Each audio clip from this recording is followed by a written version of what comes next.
Okay, I'm going to show you a little bit of complicated exercise, but I do prescribe it a good bit. My good friend Emily Gilmore, colleague, put me on to this when I had her do a little bit of work on my hip, and I absolutely love it. Have used it a lot since, particularly some runners, and have added just a little bit of a literal kind of twist into it. So you're gonna usually with bands, I want one of them to be a light band, and I usually will put two bands together to make it work. So we're attaching it down towards the ground.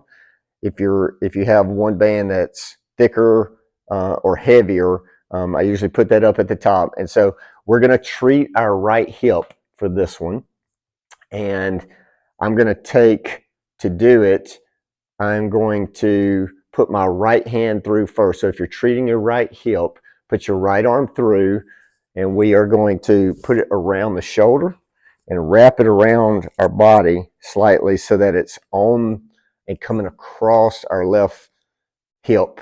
And then it's attached down towards the ground. So what we're going to do is we're going to get in kind of that single leg RDL position, still if I need it, into a kickstand. But once I get to working with this, I am going to try to stay on a single leg. So you start to see my leg work immediately when I get there.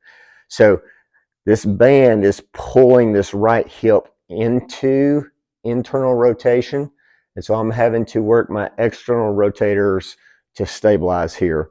So ultimately, kind of what we're doing is we're going to get into that hip hinge position, single leg stance, and that hip is turned on like crazy just sitting there. You start seeing my whole leg work. And then what I'm actually going to do is kind of drop that hip down and pull that hip back. Drop the hip down and pull that back. So that's kind of what I'm working on here. Real small motion.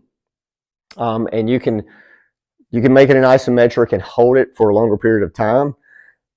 You can make it heavier by obviously backing up, getting more tension on the band.